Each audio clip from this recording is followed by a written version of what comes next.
तरफा खराब बाजार में इस वक्त दिख रहा है। लेकिन तीन शेयरों जिनकी आप बातचीत कर रहे थे अंश, वो आपके सामने हम लेकर आएंगे और बताते हैं कि मेगा एक्शन कहां पर हो रहा है, बाजार की कमजोरी के बीच में भी कहां पर तेजी हो रही है। तो केएनआर कंस्ट्रक्शन, नतीजे इसके बेहद शानदार आए थे और नतीजों हमने देखा कि जो मार्जिन था वो 22% से बढ़कर 44%, मुनाफे का जो फिगर था वो उसमें 3 गुना से ज्यादा की हमने ग्रोथ देखी और शेयर आज अच्छी शुरुआत के बाद ऊपरी स्तरों पर टिके रहने में कामयाब है। 10-12% के जबरदस्त रफ्तार के साथ इसकी शुरुआत हुई थी। अशोका बिल्डकॉन, इसमें भी नतीजों का ही ट्रिगर है और मुनाफा इसका 3.5 गुना बढ़ा है, मार्जिन में 11% के आसपास की ग्रोथ आई है। एक और शेयर जहां पर तेजी है वो हाईलाइट कर देते हैं, वो है सुवेन फार्मा का। Q2 में यानी कि सितंबर तिमाही में अच्छे नतीजे इसके आए हैं और आय 11.5% बढ़ी है और मुनाफे में भी हमने 3.25% के आसपास की ग्रोथ देखी है। तो ये 3 स्टॉक हैं जहां पर आज हम एक्शन ठीक ठाक देख रहे हैं। आज हम देख रहे हैं कि जो ऑटो शेयरों का मूड है ना पूरी तरह से खराब है। M&M, इसके अलावा हीरो मोटो 3% से ज्यादा टूटे हैं। 2% के आसपास की गिरावट हम बजाज ऑटो में देख रहे हैं। लेकिन आज नजर होगी एक और कंपनी आयशर मोटर्स के नतीजों पर। नतीजों से पहले ये शेयर भी कमजोर है, 3-3.25% के आसपास की गिरावट हम देख रहे हैं। तो नतीजों को लेकर अनुमान क्या, ये समझ लेते हैं पहले, उसके बाद एक एक करके हम पहले निफ्टी के बारे में व्यू लेंगे और मिड कैप स्मॉल कैप में आपके लिए ट्रेड के मौके कहां पर बन रहे हैं ये भी जानने की कोशिश करेंगे। फिलहाल हमारे सहयोगी शरद दुबे हमारे साथ जुड़ गए हैं। शरद, नतीजों से पहले तो शेयर कमजोर है, अनुमान क्या है बताइए। जी बिल्कुल, largely inline set of numbers का एक्सपेक्टेशन कर सकता है आयशर मोटर्स के लिए, लेकिन याद रखिए वॉल्यूम्स जो है वहाँ पे गिरावट already year on year basis पे देखने मिला है। हेडलाइन नंबर्स की बात करें तो रेवेन्यू का लगभग 7% का ग्रोथ है ईयर ऑन ईयर बेसिस पे एक्सपेक्टेशंस, एबिडा में 5% का ग्रोथ। और अगर मार्जिन्स की बात करें तो यहाँ पे जो है देख सकते हैं कि ऑलमोस्ट फ्लैटिश जो है मार्जिन्स रह सकती है। पैट में भी तो फ्लैटिश ग्रोथ नंबर्स का देखने मिल सकता है। दूसरे तिमाही के ओवरऑल रॉयल एनफील्ड की वॉल्यूम्स 1% गिरी थी ईयर ऑन ईयर बेसिस पे और डोमेस्टिक वॉल्यूम यहाँ पे भी 2% का गिरावट देखने मिला था। एक्सपोर्ट वॉल्यूम्स हालांकि देखा जाए तो लगभग 11% ऊपर था साल दर साल। कुछ एक्सपेक्टेशंस है, इस पे फोकस कर लेते हैं। रेवेन्यू ग्रोथ जो है ऑफकोर्स जो इंक्रीज़ है उनके ASP यानी कि एवरेज सेलिंग प्राइस होती है उसमें देखने मिल सकती है बढ़ोतरी।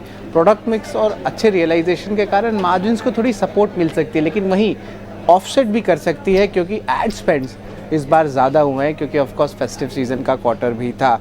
रॉयल एनफील्ड की मार्जिन स्टेबल रह सकती है सिक्वेंशली और जो VCV सेगमेंट है, जो कमर्शियल व्हीकल सेगमेंट होता है, वहाँ पे लगभग 28% का मार्जिन रह सकता है, लेकिन ये भी एक्सपेक्टेड है कि फ्लैटिश रहेगा। तो ओवरऑल ज़्यादा कुछ बड़ा एक्सपेक्टेशंस नहीं है, आपका flattish inline set of numbers का एक्सपेक्टेशंस है। और अगर कुछ सरप्राइज़ आती है तो स्टॉक में रिएक्शन भी आ सकता है क्योंकि हमने देखा ऑटो स्टॉक्स में बड़ा करेक्शन भी आया है। तो इम्पॉर्टेंट रहेगा कंपनी की कमेंट्री कैसे रहेगी और ओवरऑल अर्बन डिमांड में कोई स्ट्रेस आया है कि नहीं, उस पर भी बाजार की नज़र रहेगी। बिल्कुल शरद, बहुत बहुत शुक्रिया आयशर मोटर्स के अनुमान के पूरे आंकड़े, पूरी कंप्लीट एनालिसिस हमारे सामने रखने के लिए। तो चलिए मिड कैप सेगमेंट पर वापस लौटते हैं। तो खबरों के दम पर मिड कैप में कहाँ एक्शन देखने मिल रहा है बताने के लिए हमारे साथ रविंदर जुड़ चुके हैं। रविंदर, बताएं आज इस गिरते हुए मार्केट में कौन से स्टॉक है जिन पर एक्शन नज़र आ रहा है, जिनमें कुछ खबर आए हुए हैं? जी, तो खबरों वाले शेयर्स में जो हमारा पहला शेयर्स है वो कल्पतरु प्रोजेक्ट इंटरनेशनल है, जहां पर कंपनी, उसकी जॉइंट वेंचर और इंटरनेशनल सब्सिडरी को मिला के कंपनी को जो है 2273 करोड़ का ऑर्डर मिला है। अगला जो स्टॉक है स्टरलाइट टेक्नोलॉजी, जहां पर कंपनी को जो है 2600 करोड़ का प्रोजेक्ट मिला है भारत नेट प्रोजेक्ट जम्मू और कश्मीर से, और ये जो प्रोजेक्ट है वो कंपनी ने दिलीप बिल्डकॉइन के साथ पार्टनरशिप किया है।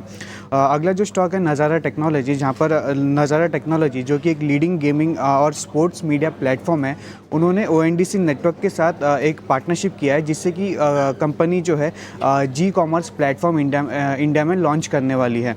अगर बात की जाए ओवरऑल मिड कैप इंडेक्स की, तो ओवरऑल मिड कैप इंडेक्स में हमें जो है 2% के आसपास की गिरावट देखने को मिल रही है। अगर बात करें मिड कैप गेनर्स में, तो मिड कैप गेनर्स में जो है भारतीय हेक्साकॉम, जिसमें हमें आज 4% की तेज़ी देखने को मिल रही है। इसी के साथ साथ NLC इंडिया, मैरिको, MRF और एमफेसिस, इन स्टॉक्स में हमें जो 1% के आसपास की तेज़ी देखने को मिल रही है।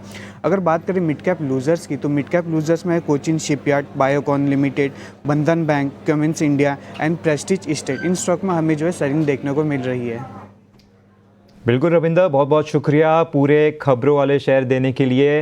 हालांकि हम देख रहे हैं कि जिन पर अच्छी खबर हुई है वहां पर भी स्टॉक नेगेटिव रिएक्ट करते हुए नजर आ रहे हैं, क्योंकि मार्केट में इतना प्रेशर नजर आ रहा है नीचे की तरफ। अगर हम यहां पे देखें तो आज मार्केट कैप इरोजन ही देखें तो करीब करीब कुछ 5 लाख करोड़ का होता हुआ नजर आ रहा है। तो काफ़ी नेगेटिविटी आज फैलती हुई नजर आ रही है। हमें मिड कैप सेगमेंट पर अजीत जी आपके पास वापस आना चाहूँगा मैं एक सवाल के लिए। पीएनबी हाउसिंग पर आज काफ़ी ये खबर आई है कि डिस्काउंट पर ब्लॉक डील होने वाली है, हो चुकी है, जिसके चलते इसमें बिकवाली होती हुई नज़र आ रही है। हालांकि पीएनबी हाउसिंग का अगर हम चार्ट भी देखें तो एक अच्छे सपोर्ट पर नज़र आ रहा है। ये मूविंग एवरेज भी देखा जाए तो हम देख रहे हैं कि रिसेंटली उसने काफ़ी अच्छे सपोर्ट्स लिए हैं 100 डीएमए का, तो आज भी वहाँ पर ही लो बनाया था। इसके पहले देखें तो 22 अक्टूबर को भी वहाँ पर ही लो बनाया था। उसके और पहले देखें तो जुलाई महीने में भी यहाँ पर ही लो बना था, तो यहाँ पर ही ट्रेड करता हुआ नज़र आ रहा है। तो क्या यहाँ पर कुछ मौके नज़र आ रहे हैं या यहाँ से और गिरावट हो सकती है? देखिए अंश, कंपैरेटिवली यस, यहाँ पे काफी ज्यादा स्ट्रेंथ है। बिकॉज आप देखेंगे तो पिछले करीब 1 महीने में इसमें प्राइस वाइज कुछ खास डैमेज नहीं हुआ है। इनफैक्ट यहाँ पे आपने 850 से लेकर 1000 तक के मूव देखे हैं। अब एक मार्जिनल रिट्रेसमेंट जरूर हुआ है जो कि 100 EMA के पास स्टॉक कंसोलिडेट कर रहा है। मुझे लगता है कि तेजी के लिए इसको 1000 के लेवल के दोबारा से ऊपर निकलना, तब जाके इसमें आप कुछ एक स्ट्रॉन्ग मोमेंटम देखेंगे। अदरवाइज कंसोलिडेशन का टोन कंटिन्यू रहेगा, जो कि करीब 850 से लेकर 1000 का जो बैंड पड़ा हुआ है इसमें ये ट्रेड करेगा। तो इंस्टेड ऑफ इसमें आप एग्रेसिव लॉन्ग करें। एक्यूमुलेशन की मेरे हिसाब से रिकमेंडेशन होगी कि 850 से लेकर आप 900 के बैंड में इसको एक्यूमुलेट करें, और अगर मोमेंटम प्ले करना चाहते हैं फिर 1000 के ब्रेकआउट के बाद ही इसको बाय करें। उस केस में 1150 तक के टारगेट्स आपको देखने को मिल सकते हैं। ठीक है, 1150 तक के टारगेट होंगे पीएनबी हाउसिंग के लिए। 5.5% कमजोर आज शेयर ये कारोबार कर रहा है। अजीत, कुछ जो तेजी वाले शेयर हैं जरा उनकी बातचीत कर ले, थोड़ा माहौल को अच्छा करते हैं। और केएनआर कंस्ट्रक्शन आज बढ़िया इसमें ओपनिंग हुई और अपने गेंस को टिका के रखा शेयर ने। दरअसल नतीजे काफी अच्छे आए, मुनाफे में 3 गुना से ज्यादा ग्रोथ, और मार्जिन की बात करें 22% से बढ़कर मार्जिन हो गया है 44%, और शेयर अभी भी 7.5% ऊपर है। हालांकि पिछले महीने भर की अगर हम चाल देखेंगे तो एक रेंज में कंसोलिडेट कर रहा था। केएनआर कंस्ट्रक्शन क्या यहां से तेजी शुरू हो गई है या फिर इसको छोड़ सकते हैं शेयर को? बिल्कुल अभिषेक, देखिए काफी स्ट्रांग ओपनिंग हुई आज पोस्ट नंबर का रिएक्शन, बट थोड़ा सा हायर लाइंस पे प्रॉफिट टेकिंग जरूर देखने को मिल रही है, विच इज नेचुरल कि जिस तरीके से मार्केट में प्रेशर है। बट एक चीज इसमें काफी इंपॉर्टेंट है कि जहां से इसमें रिकवरी आनी शुरू हुई, ये प्रीवियस कंसोलिडेशन का जो हायर एंड था करीब 275-280 का जोन, वहां से इसने रिकवरी देनी शुरू की है। तो देखिए रिस्क रिवॉर्ड के पॉइंट ऑफ व्यू से आपके पास डाउन साइड के लिए केवल 280 के लेवल हैं, ऊपर पे आपको 360-380 वो दोबारा से उन लेवल को रिटेस्ट करने की पोटेंशियल है। तो अगर आप टाइम स्पेंड कर सकते हैं, अगर आप वेट कर सकते हैं, तो पोजिशनल टारगेट के लिए डेफिनेटली आप इसको एक्यूमुलेट कर सकते हैं 280 के क्लोजिंग स्टॉप लॉस के साथ, 360 से लेकर 380 तक के पोजिशनल टारगेट के लिए।